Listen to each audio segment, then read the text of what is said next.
I'm Brittany Pacheco. Hi, I'm George Luna. And I'm Franklin Cooper. And we are the Watchers in the Basement, bringing you a very special edition because the three of us are going to be talking about one of our new favorite shows, and it is called Gangs of London. It is a show that premiered on AMC here in the States, but it's actually something out of the UK, and it first, of course, was shared in the UK. And I'm going to turn it over to Frank because he was the one who got George and myself into this show. So Frank, take it away. Yeah, so it's an AMC Plus original. You can watch live episodes when the seasons are live. But I had to watch it through YouTube Live, and then thanks to Brittany, I was able to watch the finale on her Xfinity. But it's a show based in London.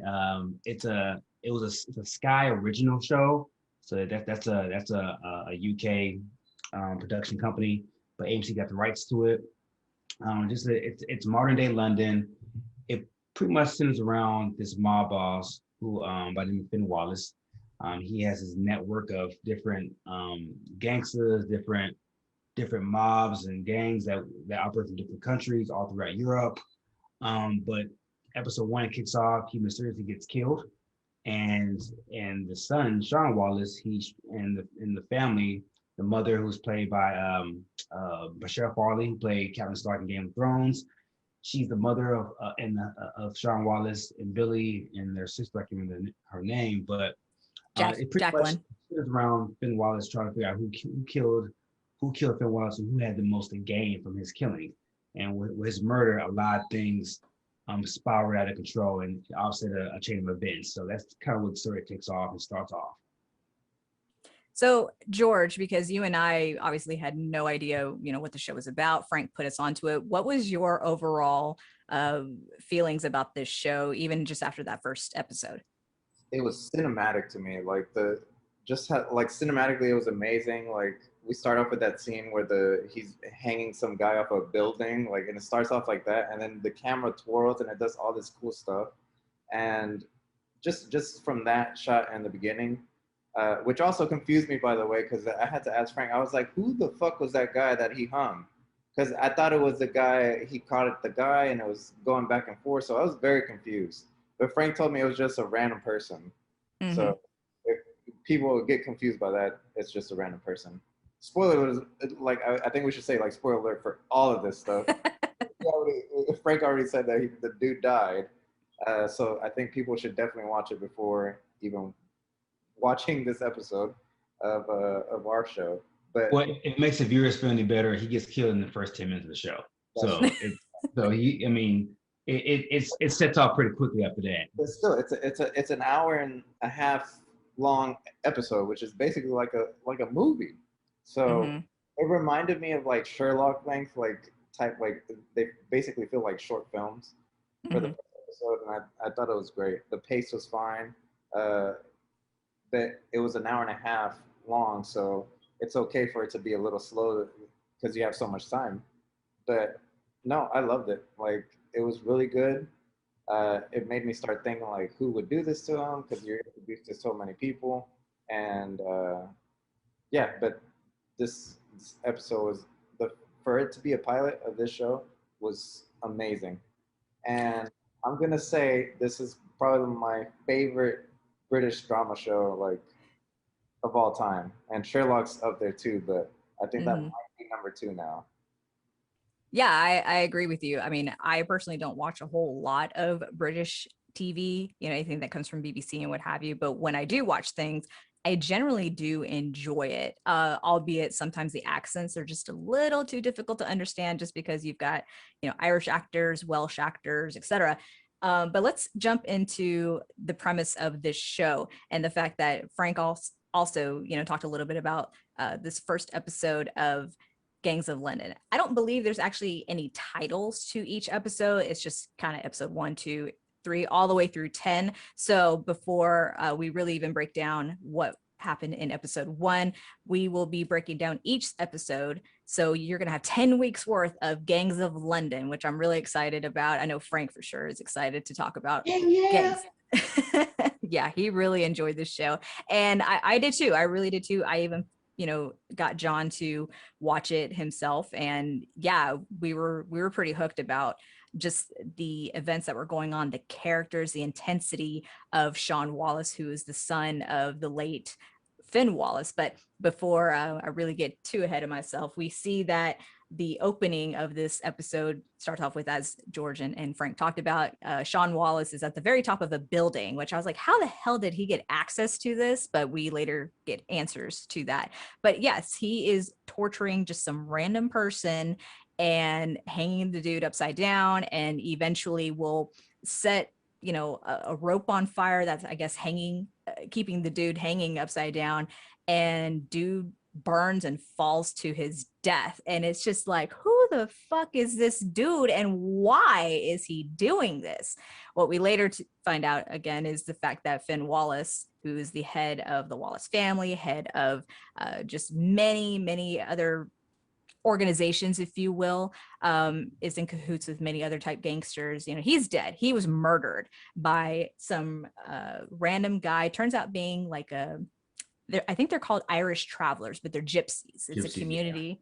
Yeah. It's a community within the UK that one dude got a text message on like a burner type phone, just a location of where he needs to go. He's joined by a friend of his, and they take off to a territory that's, I guess it's known as Albanian territory. So the fact that these two Irish gypsies are, taking on a job, and the job is to kill Finn Wallace. Now they don't know who they're going to kill. They just have, location, whatever. But the fact that you're killing the head of a mob or a gang, or whatever you want to call it. First of all, are gangs and mobs to this extent even real? Is this something that you would actually see in London? Because I'm sure the whole thing is crazy. I'm pretty sure. A lot of money in London, and I promise you, most of the money is not clean money. Yeah, I agree. It's real to an extent. Like, all that stuff definitely happens in real life. Yes, absolutely. So like I said, we've got one guy, I think his name is Darren. He's the one that got the text message on the burner phone to kill Finn Wallace. And so much action even just happens like right at the get-go, right? With the gunshots, and the fact that Finn doesn't go down immediately. I mean, he gets shot in the fucking face. And I'm like, and by the way, Finn Wallace is played by Colm Meaney, and I've seen him in a few other movies, shows, I think predominantly British, of course, productions, but he's a great actor too. He's always playing like kind of like a hard ass. And so I think for him to be cast in this role of like the head of a gangster family was just, appropriate. But then we see that his driver, who's outside of the building, is also, gonna attempted to be killed by the friend who came with Darren, and that was just insane as well. I'm like, this is intense. Like, Frank, when you had said the level of violence in this show was like almost Game of Thrones like, but in a modern day twist, holy shit. Oh yeah, they don't. And like you can tell by watching, because I watch a lot of AMC shows. I've seen Breaking Bad, I've seen Walking Dead, I've seen a lot of these different shows at AMC. But when you watch this series, you can tell that this is not an AMC original. It's not something that AMC created. This is something they inherited, because the level of violence I've never seen before in this show.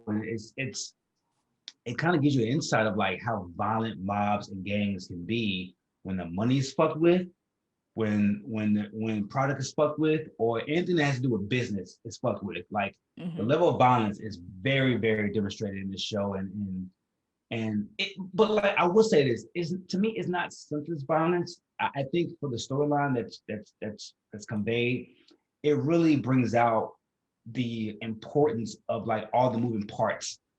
From the drug line to the construction that all this money was founded, to even like the money that's being moved around by an accountant on the show. Like all these things are all great level of importance. And when there's interruption going on with these things, violent often ensues in this world. So I do like how the violence was violent, but it was very well placed in my opinion. Yeah, for sure. And I think what you said about moving parts is so essential, of course, in the storyline, because we will be introduced to other, gangster families.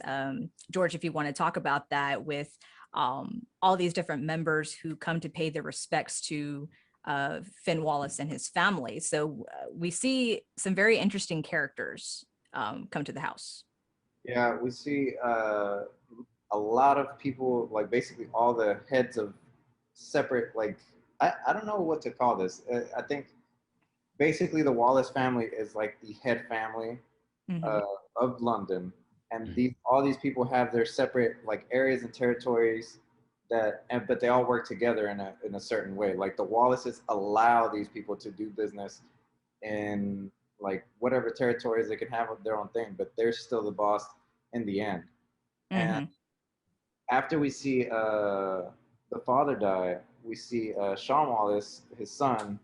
Like, I think he's just like young and he has like a lot to prove, and I think he gets ahead of himself, and Mm-hmm. he's not thinking rationally because his dad's dead, and he just wants to get like payback. Mm-hmm. But little does he know, with all the people that he goes into that meeting, and when they're all sitting at the table, and he basically cuts everybody off and is fucking up everybody's business, which is not going to play out well because you're fucking with everybody's money. Right. And it's also important to make note about not only are the Wallaces, of course, at the head and in control, they also are in partnership with a family called the Dumanis. And the Dumanis are interesting family dynamic because the fact that you have Ed Dumani. I cannot even say his name. Ed Dumani, and also known as Salvador San from Game of Thrones, which I had to point out to Frank because he's, there's a couple of Game of Thrones actors in here, but I was really surprised to see him. I'm like, that's the greatest pirate that ever was and ever will be. Took a hell away for that role too. Yeah, for sure. Georgia, you were going to say something? No, I was pointing at him. Oh, okay, there you go. I was Oh. just like, he has a question. No, yeah, you're right. So yes, if you're watching on YouTube, George has pointed out who Ed Dumani is, but he also is kind of assuming control in such a way because he feels that Sean is in such a state of shock and mourning that he's not in the right mind to make decisions or to be head of the family, and rightfully so, as George has so eloquently put it. He's fucking shit up with all these other families. But Ed Dumani also has two children and a grandson. We have Alex Dumani, who is like the accountant to the Wallace Family Organization. We have Shannon, who has her son. And it's just quick introductions of who they are and that kind of thing, but they do play a very important role throughout this whole season. And so as Ed and Alex are trying to meet with these other families and to reassure them that, okay, we are going to investigate about Finn's death, and in other words, saying like, you guys here are just as much suspects as like other people, any unknown. And so you have to play that game very well, because if these people are not necessarily equally powerful, but they have the resources to fuck up your life, like, you've got to tread lightly, right? And so yeah, Sean comes in and bulldozes everything that Ed Dumani and Alex are saying. We do see one character that apparently is going to, or rather is running for London as mayor. And so he's kind of treated a little differently.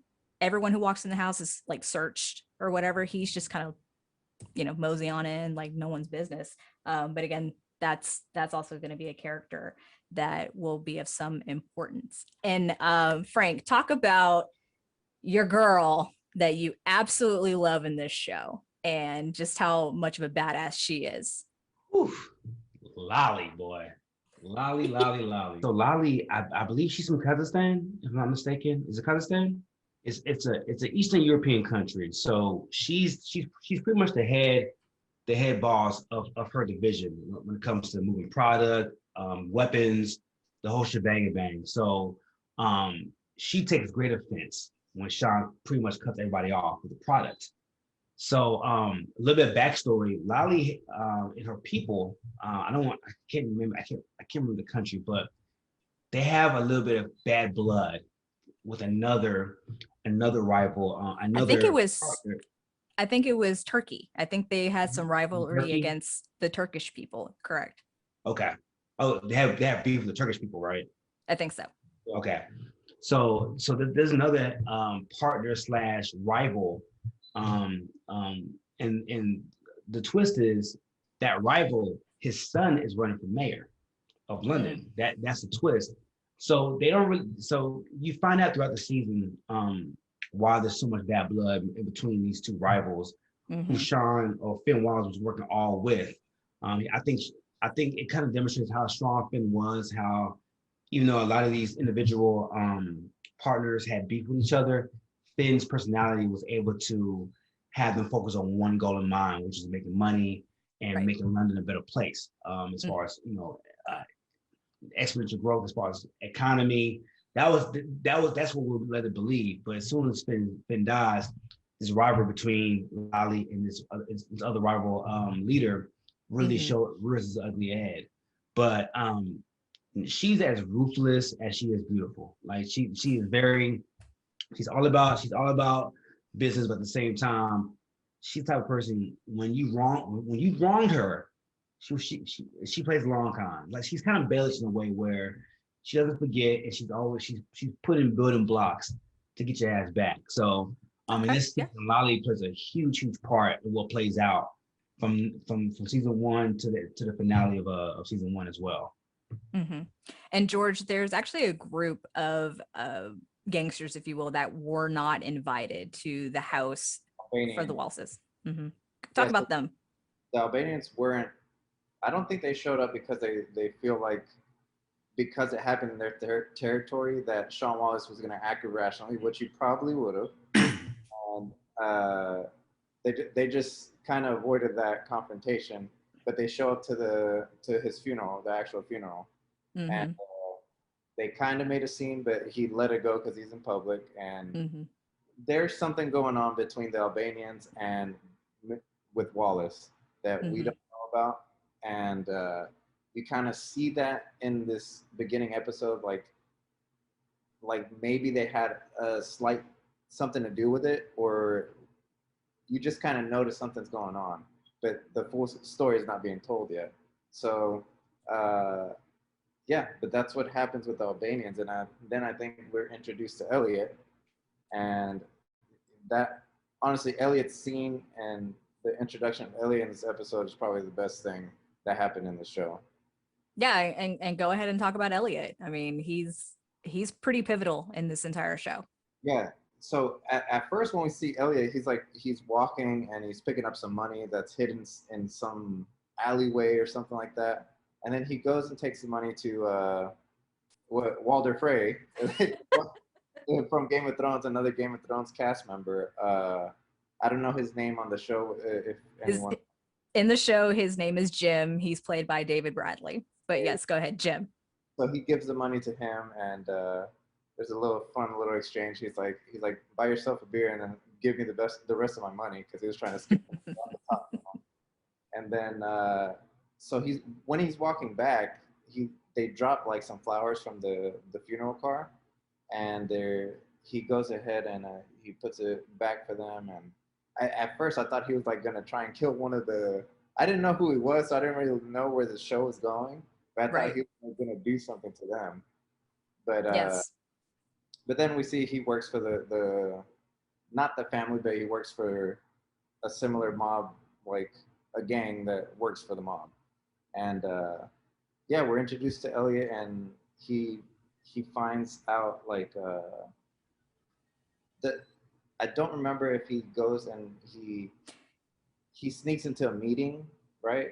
So during the funeral, as Ed is, kind of giving the eulogy or what have you, Alex, his son, is in the alleyway with a lot of the people who work for them, as well as, I believe, there's someone from, I'm assuming, Scotland Yard, who's on the payroll of the Wallaces. And so through that meeting, he got CCTV footage of the fact that the driver for Finn Wallace was taken by someone in a black van and what have you. So he's showing that video to the people who work for the Wallace family, and Elliot stumbles. He has a mission. Okay, his mission is to get into the Wallace good graces, and he says to him, "Oh, I know that guy. I know that van because they're in the pub right now, and they're part of Luan, who's the Albanian kind of head of, if you will."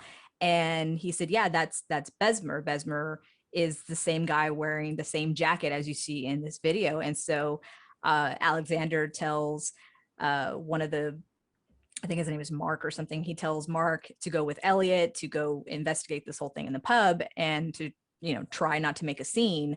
But that totally goes to shit very quickly. But the fact that I absolutely was so excited about the scene because it gave me Kingsman vibes. The fact that like the fighting sequence, the styles, and just the camera movements was just so focused on like the central, it left the same bar from Kingsman. Yes, it did. I mean, hello, UK.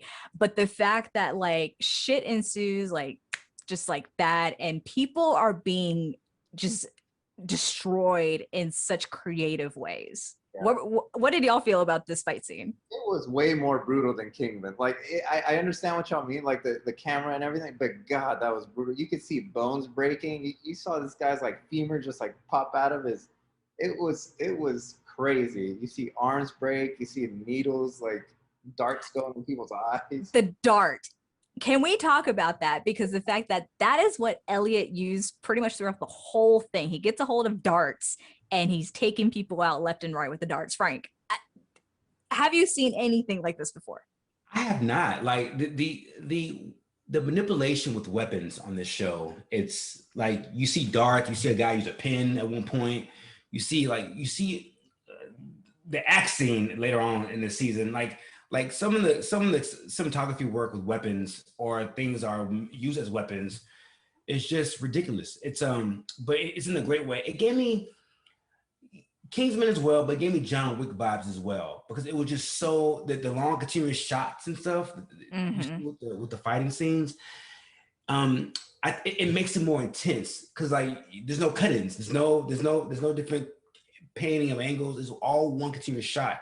A lot of these fighting scenes, which makes it you don't want to blink because you feel like you're gonna miss something. Yeah, no, that's a great way of putting it. So just really quick, I mean, George talked a little bit about the different ways bones are breaking, but this is kind of how it goes. Everything is a weapon. A glass ashtray is shoved into a guy's mouth, a knee broken on the 90-degree angle of the wraparound bar, Elliot's own body, which breaks, I think he breaks someone's neck when he's flipped into him. The dart, as I said, he uses to, stab and slash everyone, and a concrete wall that Elliot slides someone faced against, leaving a sticky trail of blood. I mean, talk about resources, at your fingertips, right? He uses everything around him to become a weapon, but he still is after Besmer, who's the Albanian driver for Luan, it looks like, and again, who most definitely kidnapped Finn Wallace's driver.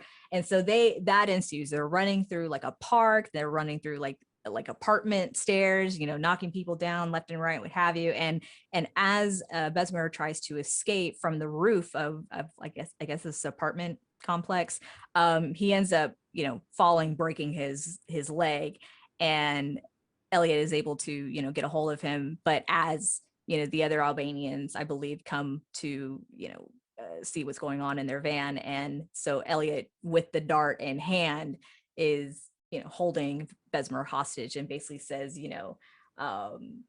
take me to Finn Wallace's driver. And that's pretty much how the episode ends. Crazy last few minutes of the episode. How cool do you have to be to kidnap someone with a dart? Listen. And the fact that he got all the way to their lair and their area to get to where the driver was by holding a dart is crazy to me.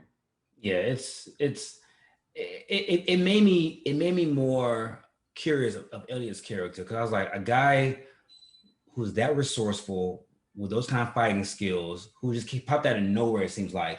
Like, I think the show did a great job of like introducing him, believing you, wanting more. Like, who the fuck is this guy? Where's he from? What's the connection? Why does he care so much? I think, and I think the story building with his character really shows throughout the season. So after watching this first episode, because I know I messaged Frank there after watching the first episode about, okay, this is who I think, you know, took out Finn Wallace, or, you know, immediately I think I told you, Frank, I think it was Billy, who is Sean's other brother, who looks to be like he's gone through some rough stuff, you know, drugs, that kind of thing. He's just, he's a very, he needs to be taken care of, let's put it that way.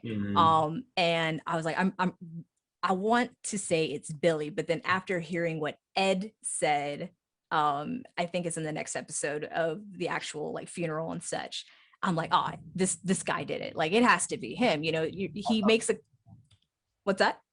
I agree with you. I think the same thing. I thought the same thing. The first episode, I was like, these guys seem fishy. I don't know. Like the Dumami family, like, I don't know, they just seem like too calculated.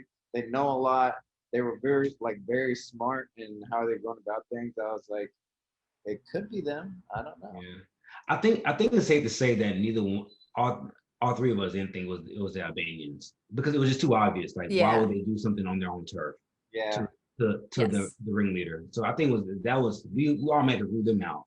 Yeah. You know? Yeah, for sure. I figured it was someone close, someone within, you know, the organization itself, Wallace. And even at one point I'm like, oh, maybe it was the wife, you know, maybe it was Michelle Fairley's character. I think her name is Marion in the show. I was like, maybe it was her. Maybe she wanted to take control of the family. Maybe it was Ed, because he was like the sidekick partner and he wanted to take control. You know what I mean? Like, trying to figure out who could have, you know, issued that order, right?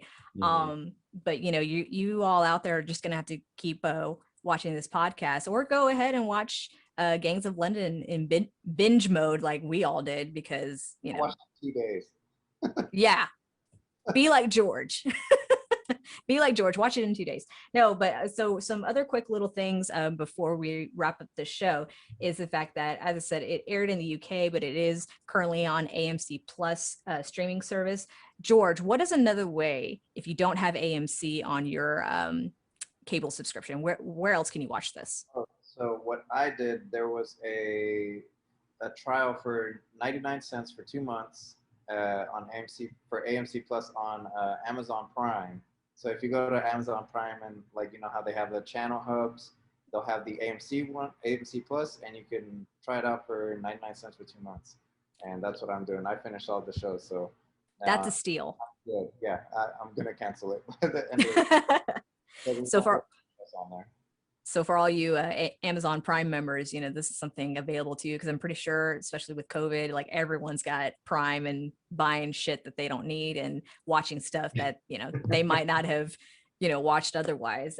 Invincible, still haven't watched it. But anyway, so in terms of Sean and Alex, there's obviously like a struggle that's going to ensue between the two. You know, these are they grew up like family. You know, the Dumanis did live with the Wallaces when they were young, and so Alex, let me just also point out the casting of, you know, so many ethnic people is like top notch in this show. And obviously, yeah, and obviously, you know, London, if you all, which we all, I believe, have been to London, there's so many, oh, George hasn't, but it's okay, it's fine, it's fine.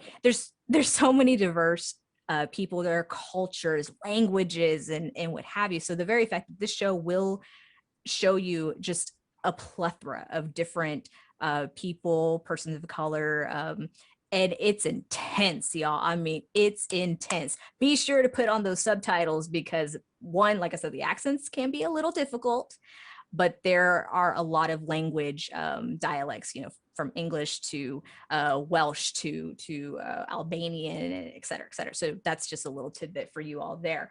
But the fact that we kicked off this show, and it really draws you in, because you do want to find out, what's this whole Wallace family, who killed this guy, and what is like Lale and Nasir, who is the son that's going to be running for mayor of London. Like who are all they, and what's their, what do they have up their sleeves, right? So it did a great job reeling me in, because I was like, oh, I got to know more. Like I just have to know more. So shout out to Frank for putting us on to Gangs of London. Oh yes, he's so modest. Look at him. I appreciate that. Thank you so much. Just so the viewing public knows, I was stomping on the table about this show, and I finally got two of the full watch, two of the three remaining watches to watch it. So well, two of the remaining four, because Nathan hasn't watched it yet either. But we'll get Nathan back in the swing of things. We'll bring him back. Mark my word. Absolutely. But I can't wait to break the show down from episode to episode. I'm gonna rewatch them too weekly, just so it's fresh in my brain, because there's some things in a mob / gang show I've never seen before in this show. It's very groundbreaking in what transpires in so many of these episodes. That's just, I will never forget. It's so memorable. So yeah, for sure. It was crazy. To do episode 6 with you guys. That's all I'm gonna Yeah, I think episode 6 was by far the craziest episode.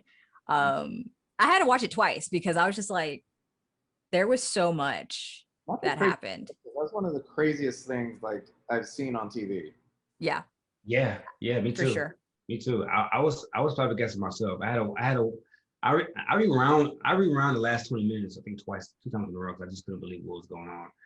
So that wraps up our episode of Gangs of London. Be sure to check it out on AMC. George told you to look it up on Amazon Prime as well. So that's cool. And be sure to tune in to the Watchers in the Basement for our next review and recap of episode 2 of Gangs of London. Guys, Frank, tell them about how they can find the Watchers in the Basement on social media. Absolutely. So on Facebook, Twitter, and IG, we are Watchers in the Basement. So go on there, check out all the latest updates on when episodes drop. And yeah. Don't forget about YouTube as well, and be sure to subscribe, hit that notification bell, leave a like and a comment, even a dislike. That's cool. It happens. Oh. It's interaction. It's fine. George, tell them about our audio podcast. Yeah, so if video podcast is not your thing, you can go ahead and listen to us through Anchor FM, or we also have Google Podcasts, Apple Podcasts, and Spotify. Just search The Watchers in the Basement, and you can find us there. Make sure to leave us a 5-star review. If you enjoy the podcast, we definitely appreciate it, and it definitely helps us out. So yeah, I think that's it.